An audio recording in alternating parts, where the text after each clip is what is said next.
Good morning, guys. Welcome to the Shades and a brand new video. So I wanted to make this video. So I'm wearing my old Chelsea jersey. I found it yesterday after a long time, this jersey. So I wanted to make this video wearing this. So I'm quite enjoying wearing my old Chelsea jersey. I really like it. I love this color, my favorite color.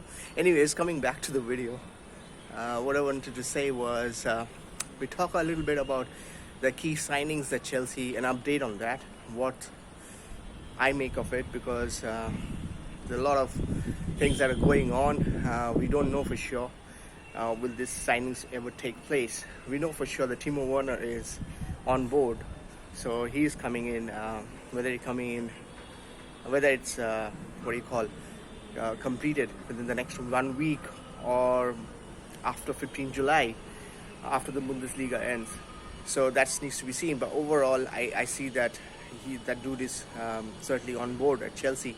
He is coming in. But about the other ones, Chilwell, Havertz, Sancho. So about Sancho, I can tell you clearly it's not going to happen at this moment. Either Dortmund will want more money, which most clubs are not willing to give at this moment. Chelsea will not go for both Havertz and Sancho. And at this moment, if anybody goes ahead and signs Sancho, it will be Man United. But then Sancho, as it happens with Havertz, I'll tell you in the coming minutes, it has to be a Champions League. Champions League will have to be one of the criteria for these players to sign up for whichever club that is, whether it's Chelsea, whether it's Man United or any other club. So the kind of team which will be able to give them Champions League football every season are the ones they will go for. That's a big decider, and we already know that. So coming about Havertz, I can tell you that at this moment nothing is concrete. I have said it before. I know a lot of people, especially in Twitter, have talked about Havertz as if like Havertz is on his way to Stamford Bridge. And it's not the case. We already know that it's not going to be that simple. We already know that it's going to take a lot of money at stake. It's 2021, 85 mil. Will Chelsea go out and spend that kind of money, knowing that Frank is fond of Chilwell, and Chilwell will also not cost Chelsea cheap. And again, with Chilwell, the thing is that Leicester is in a favourable position at this moment, though they have tough matches.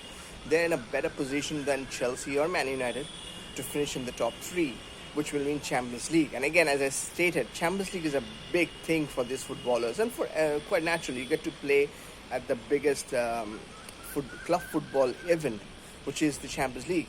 And so, understandably, these players are going to wait out and see how these teams finish. If Chilwell's Leicester finishes out of the top four, obviously he will think of moving out of Leicester. But if he finishes in the top three, Leicester finishes in the top three or top four, why will he move to Manchester United, or for in that matter, the most likely Chelsea Football Club, if we don't for sure finish in the top three or the top four? So obviously both Man United and Chelsea has a chance of finishing in the top four. Both have bunch of games which could be pretty tricky, so it's not that it's confirmed for either Chelsea or Man United. Both the clubs might say that we are favorites to finish in the top four, but it's not like that. It depends upon how the games go on, and so that's the reason why these guys are waiting on it. And the price on Chilwell is so high. I've talked about it. I see a lot of us have talked about it, but Frank's heart is on him. I think Tagliafico would make more sense. 25 with so much of experience, 27 playing in the Champions League, we need kind of a player. But saying that, just to talk about yesterday's match against QPR, 7-1, and Emerson looked good. Emerson looked like at the beginning of this season. He looked really good, and that could be a key thing. That what if Emerson can turn it around, and maybe Frank thinks that, okay, give this lad an opportunity. We already know that if Newcastle takeover does take place, there could be a bid on Marcus Alonso from Newcastle. I'm not sure if that's going to materialize, because again, Marcus Alonso might not be the best of defenders, but when going forward, he's an asset. So you have to think before selling him.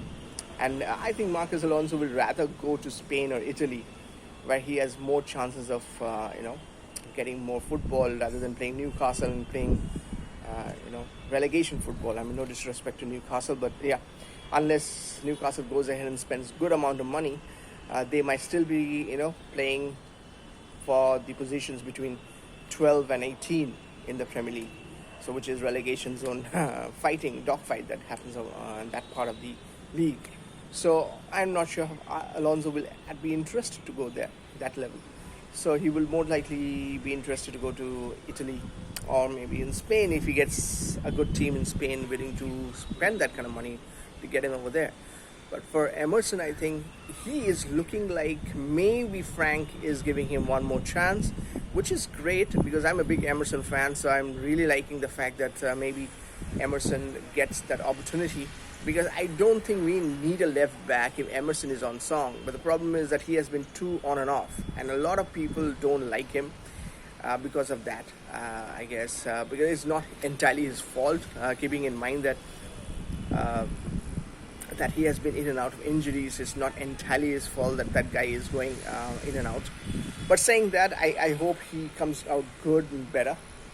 Really good news. Also, one more great news. I mean, we started with Chilwell and everything, Havertz and Chilwell update, but just going through, there's a great news coming up saying that Mark Van Ginkel, one of my other favorite players at Chelsea, he's been really used at Stamford Bridge. He might still have a chance at Stamford Bridge. You never know. Otherwise, he might be sold off. He's getting a new contract at Stamford Bridge, which is great news. Another midfielder. He's a very good midfielder. He has played for Eindhoven a couple of seasons ago when PSV Eindhoven won the Dutch Eredivisie, and he's a very good player. When he is fit, he can be a real asset for Chelsea. It's been sad that for the last one season, 12 months, he was sidelined with injury, but he's coming back. If he, as and when he comes back, and if he can be a good prospect, you never know, he might just end up being a good asset for Chelsea at the midfield. You never know. So, all these things coming together, and about the QPR match 7-1, Loftus-Cheek scoring 2 goals, which is interesting to see that these players are coming in. Now, there will be a big question mark of, do we need to sign Havertz all of a sudden right now? I know he's a generational quality player. He's a tough, great player. But, from Havertz's point of view, I can tell you that he might like to sit out 1 year and see how it goes. The Euros are within 12 months. In the next 12 months, we'll have the Euros. So he'll get to know what's happening. He might get an even bigger bid from a bigger club like Real Madrid. Bayern is not going to pay that much money. Chelsea, Real Madrid, Barca, the only teams who are going to pay that kind of money. So he might just sit out. Same goes with Sancho. If Sancho doesn't see a big bid coming for him, he doesn't see Manchester United getting Champions League football, then he might not go. He might stay for one more season with Dortmund. What hurts him? And because he's very young, just like Havertz, and see this year, next year's Euros, you get to play in the Euros, and if he gets good, if he plays well, there will be more bigger clubs coming for him, spending more money on them. So I guess the Havertz deal or the Sancho deal for any club will not be easy. They'll spend a lot of money, and they themselves will be charging a lot of money. I mean, hearing that Havertz will be wanting anything around 350,000 per week. That's a lot of money for a 21-year-old. So I'm pretty sure Chelsea will also think about it, because Chelsea will spend about if Chelsea goes ahead and spend 85 million on Havertz and 70 million on Chilwell. I know a lot of players will be leaving Chelsea, but still, that's a lot of money to be spent. We'll still be looking at a few other players. From my point of view, I will go for Tag if we have to go for. But I think Emerson will get a chance for Frank. We'll get to see in a week's time. 6 days to go for Chelsea to play against Aston Villa. Premier League is back. Very excited about it. It'll be very interesting to see. I will talk about it in a different video about the possible lineup. Good to see Loftus-Cheek is back, so that would mean that Frank will have more options in the midfield. It will be also interesting to see about the Kante situation, knowing the fact that Kovacic and Jorginho are both fit. How does that happen? So there's a lot of things to talk about. There are a lot of things to talk about in the coming days. I think Havertz, Chilwell, it will not be easy for them to be signed on just like that. So the update as of now is that Timo Werner is certainly in. Havertz, Chilwell, not sure about it. I, for one, would like to see Emerson given more chance. And also same goes with Alonso in a more forward role. And we want to wait and see how our team does well, in the sense like rather than going and selling players, give a Loftus-Cheek will get more chances. And maybe maybe an Ethan Ampadu coming in as and when maybe next season get more chances. I really believe that we have to be very cautious and not just go out that gun ho just because we have money to go out and spend that kind of money. Anyways, that's about me from my end. I want to hear it from you guys. What you guys think? Should we go out and buy these players? Just let me know in the comment section as always. I love hearing out from you guys. So until next time, guys, stay home, stay safe as I've been doing on the terrace. Until next time, bye bye, guys.